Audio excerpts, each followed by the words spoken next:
Conjuring 4 clôture cette saga horriblement bien. C'était en effet le dernier Conjuring. Il n'en sortira pas d'autres. James Wan, qui a réalisé les 2 premiers Conjuring, n'a pas été sur ce Conjuring 4. Il est seulement le producteur pour une fois, il ne sera pas aux manettes. James Wan n'est pas non plus à l'écriture, ce n'est pas lui qui a écrit le Conjuring contrairement aux 3 premiers. Et ça se ressent sur certaines scènes. Là où le gore avec Massacre à la tronçonneuse, avec Halloween et Saw, James Wan avait réussi à emmener les téléspectateurs dans un nouvel univers. Dans un univers où ce n'est pas le gore qui donne l'horreur, mais c'est l'ambiance. C'est la réalisation. C'est Michael Raves qui est cette fois-ci le réalisateur. Enfin, cette fois-ci, pas vraiment, parce qu'il avait déjà réalisé Conjuring 3 et il avait également réalisé La Nonne 2. On ne parle pas non plus d'un inconnu. Et ça se ressent dans le film, qui a quand même parfaitement respecté cette saga. Ce Conjuring 4 est basé sur une histoire vraie sur la famille Smurl. C'est l'affaire de la famille Smurl qui a mis un terme à la carrière des Warren. À partir de cette épreuve, les Warren ont totalement arrêté. La saga Conjuring nous a habitués à savoir gérer correctement la pression et la tension. Une tension progressive, une tension palpable, une tension qui nous reste scotchée à notre chaise au cinéma. Le 4, c'est de mon point de vue, je trouve que cette tension est légèrement moins bien gérée. Surtout au niveau de certains passages. On sent quand même que ce n'est pas James Wan qui est à l'écriture cette fois-ci. Il y a quand même certains passages qui étaient faciles à voir venir. Je pense à la scène où la mère de la famille Smurl est au téléphone. C'est peut-être une des premières vraiment manifestations. Elle décroche le téléphone et quelqu'un tire sur le câble. Elle se retourne. Elle ne voit rien de spécial, elle engueule un peu ses filles en pensant que c'est elle. Puis on retire une deuxième fois sur le câble, et cette fois-ci, le câble est tiré vers la buanderie. Le téléphone lui lâche des mains et elle pense que c'est ses filles, sauf qu'on voit en fond ses filles qui s'amusent dans une autre pièce. Elle allume la lumière et évidemment, il n'y a personne. C'était assez facile, on l'avait vu, on le voit tous venir évidemment que c'était une des premières manifestations. Que c'est un esprit qui était derrière. Après, il n'y a pas non plus 20 000 scènes dans le film qui sont comme ça. Il y en a une peut-être, 2 ou 3. Mais c'est dommage. La plupart des scènes fonctionnent quand même très bien. Même dans les moments les plus calmes, dans les moments où on en apprend un peu plus sur les personnages, on ressent toujours une pression. Que ce soit à la communion de la famille Smurl, de la fille de la famille Smurl avec la caméra, la façon dont c'est tourné, on a toujours cette impression que quelque chose va apparaître. Évidemment, il n'y a rien qui apparaît avant l'arrivée du miroir. C'est pareil pour la famille Warren, où on apprend que Judy a bien grandi, que maintenant elle veut se marier avec Tony, mais on sait qu'elle a des visions, on sait qu'elle voit les esprits. Une scène banale de la famille Warren qui va au restaurant, même une scène comme ça, ils ont réussi à nous proposer une tension. Le père qui voit la chose arriver essaye d'accaparer l'intention de la serveuse pendant que la mère essaye de faire en sorte que sa fille arrête de voir les esprits. J'ai trouvé toutes ces scènes bien faites et il y a même une scène qui va marquer, qui va probablement rester comme une scène importante du film, qui va marquer que ça soit au niveau de la réalisation, au niveau de la tension que ça gère, au niveau du stress. Je pense à la scène avec les miroirs. Ça m'a fait beaucoup penser à Star Wars 8, la scène avec les miroirs avec Rey. Mais là, c'est tourné d'une autre manière bien plus flippante. Je sais absolument pas comment on tourne ce genre de scène, mais c'était incroyable. On s'y croyait vraiment. Le film joue avec nos nerfs du début à la fin. Plein de fois, on s'est dit, à ce moment-là, il va y avoir un screamer. À ce moment-là, quelque chose va apparaître. Et il n'y a rien. Jusqu'au moment où on pense qu'on a compris comment va fonctionner le film, que le screamer arrive. Alors malheureusement, j'ai trouvé, c'est peut-être la première fois que je vais dire ça dans un film d'horreur, il n'y avait pas assez de screamers, j'aurais préféré en voir d'autres. Le fait de voir les esprits, surtout les 3 qui sont coincés avec le démon, j'aurais préféré les voir un peu moins souvent.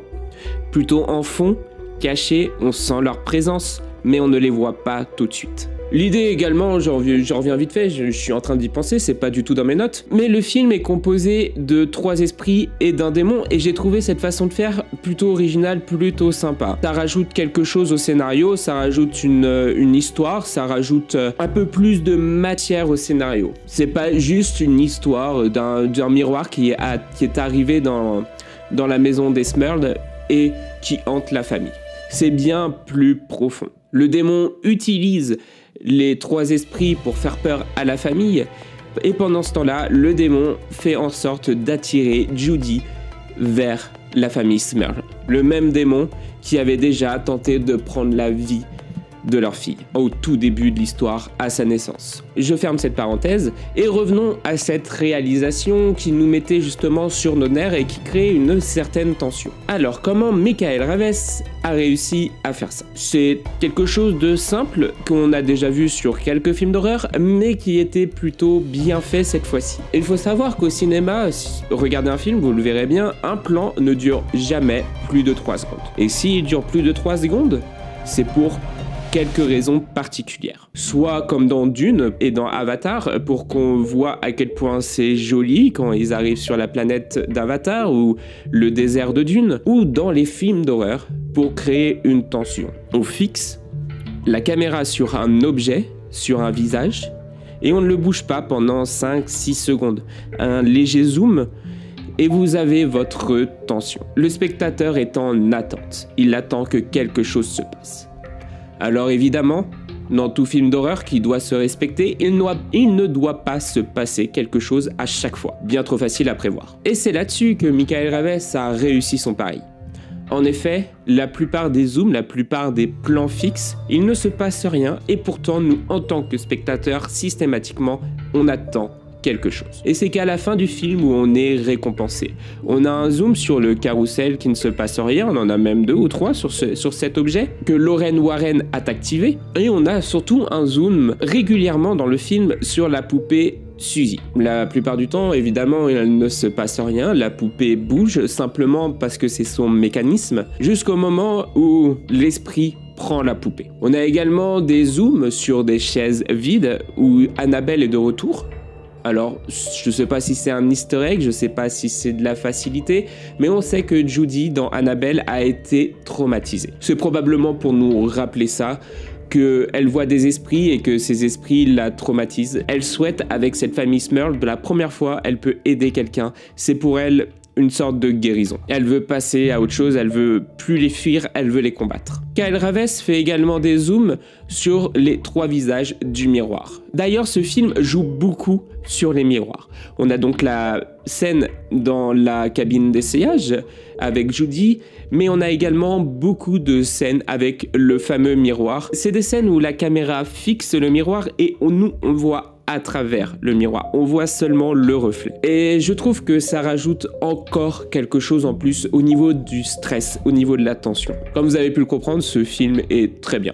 Vraiment, j'en parle quasiment que en positif parce que c'est un bon Conjuring 4. Même si la tension est bien gérée, j'ai un seul petit défaut, je trouve, dans ce film. Je trouve que ça monte pas assez crescendo. Si on enlève l'intro du film avec la naissance de Judy, les 10 premières minutes du film, même s'il y a de la pression, il ne se passe pas grand-chose. On est d'accord. C'est très bien, c'est normal, il faut mettre en place les personnages. Puis d'un coup, le miroir arrive et puis, alors là, on y va. Des manifestations à tout va, Judy qui se met à avoir des esprits et ça ne s'arrête jamais. On est plat et d'un coup, on monte et on continue. Tout le long du film. On n'est pas sur une tension qui monte progressivement, on n'est pas sur un Conjuring 1 où l'esprit joue avec la peur de la famille. Au début, il se nourrit de la peur et petit à petit, ça lui permet de prendre plus de force et avoir des manifestations plus grandes. Cette fois-ci, le démon a directement pris possession de la famille, on ne voit pas la montée progressive. C'est dommage. Peut-être qu'il aurait fallu rajouter quelques scènes en plus qui auraient pu permettre qu'on voit plus progressivement la montée en force du démon. Ça aurait rajouté certes une quinzaine de minutes au film, mais en plus ça aurait pu permettre de dynamiser un peu plus le film. Le film est monté en parallèle. D'un côté, on suit la famille Smurl et leurs manifestations, et de l'autre côté, on suit la famille Warren et ses problèmes familiaux. Les parents qui n'acceptent pas que Judy ait grandi, que Judy va se marier et que Judy peut enfin se défendre face aux esprits. J'ai trouvé cette partie très bien faite, on en apprend plus sur nos personnages, finalement on s'est attaché à cette famille Warren, mais tout le milieu du film est extrêmement concentré sur eux à tel point qu'on en oublie la famille Smurl. Peut-être qu'en rajoutant une quinzaine de minutes de scènes de la famille Smurl à caler à ce moment-là du film, et continuer ce montage en parallèle aurait pu rajouter une tension plus progressive. Je pense que c'est un choix du scénariste pour éviter que le film dure trop longtemps. Je titille, c'est vrai, mais c'est rare que dans un film au cinéma, je me mets à regarder l'heure et je me dis « il reste plus que ça, il devait rester encore 1 heure ». Je voulais en avoir plus. Je l'ai trouvé légèrement trop court. Alors il dure déjà 2h15, vous me direz c'est déjà long pour un film d'horreur, mais il est tellement bien fait qu'on aurait voulu avoir quelques scènes en plus. J'en ai déjà parlé, mais quelques scènes ont été marquantes dans ce film et quelques scènes relèvent presque du génie. Alors je vous ai parlé de la scène du miroir dans la cabine d'essayage qui est pour moi une excellente scène et montre à quel point Michael Ravès est un bon réalisateur pour les films d'horreur. Peut-être qu'il en fera d'autres plus tard dans d'autres styles, mais pour le moment, il est plutôt bon dans ce sujet. L'actrice, qui plus est thalassophobe, il fallait le savoir. C'est à peu près la même phobie que moi, mais dans la scène du miroir, on a à peu près cette impression de grandeur, ce qui rappelle cette phobie. Et je pensais également à la scène du vomi qu'on a à peu près au début du film. La fille de la famille Smurl, avec sa sœur, ont cassé le miroir et l'ont envoyé à la poubelle. Elle se met donc dans la scène d'après à vomir. Là où c'est du génie, je trouve que c'est qu'au début, elle vomit normalement. Et ensuite, elle vomit du sang. Et j'ai trouvé ça extrêmement bien fait dans tous les autres films d'horreur. Elle aurait régurgité du sang tout de suite. Évidemment, ce sont les morceaux de verre du miroir qu'elle vomit. La troisième scène que je trouve marquante, et là, c'est pas vraiment une scène, c'est une montée progressive d'un personnage, de la tension du personnage jusqu'à son suicide. Le père Gordon qui veut aider la famille Smurl et qui se fait hanter par le démon. Au début, il demande de l'aide et on voit progressivement qu'il devient fou. Il pense parler à une secrétaire, mais en fait, il parle dans le vide, il n'y a plus personne, et à la fin, malheureusement, il a la corde au cou. Et c'est à ce moment-là qu'on se dit comment la famille Smurl va s'en sortir. Apparemment, Dieu ne peut rien faire. Les méthodes habituelles ne peuvent rien contre ce démon.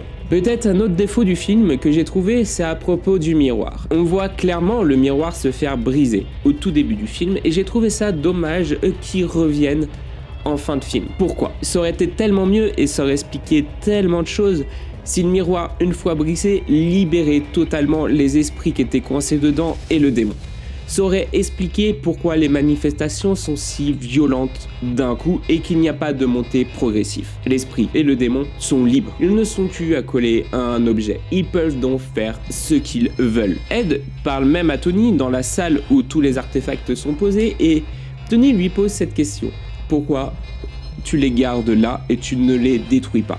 Et Ed dit clairement, parfois, il vaut mieux les stocker dans un endroit sûr que de les détruire. Ce qui veut clairement dire que détruire l'objet, c'est libérer le démon. Donc pourquoi avoir fait revenir le miroir? Surtout que personnellement, toute la scène à la fin du film avec le miroir, alors oui, ils sont obligés de faire quelque chose, le miroir est revenu, mais j'ai trouvé ça mauvais. J'ai pas trouvé ça bon. En vrai, j'ai pas trop aimé les 10 dernières minutes du film, tout le passage avec le miroir. Maintenant, on peut faire hommage aux acteurs qui ont réalisé cette saga Conjuring. On a donc Lorraine Warren qui est jouée par Vera Farmiga et Ed Warren qui est joué par Patrick Wilson. Retenez bien leur nom parce que c'est la dernière fois que vous allez les voir dans la saga Conjuring et ils l'ont dit clairement qu'ils ne reviendraient pas et que cette saga est terminée et qu'il fallait qu'elle se termine. Et ils ont raison. Ça revient à ma vidéo précédente où je parle justement des films et des séries qui poussent encore et encore. Et c'est très bien que cette saga Conjuring s'arrête, même si une phase 2 est à prévoir. Mia Tomlinson qui joue Judy et qui d'ailleurs n'a jamais joué un grand rôle au cinéma, c'est son premier vrai grand rôle. Je peux la féliciter pour ça parce qu'elle est vraiment très douée. Je pense qu'elle fera d'autres films.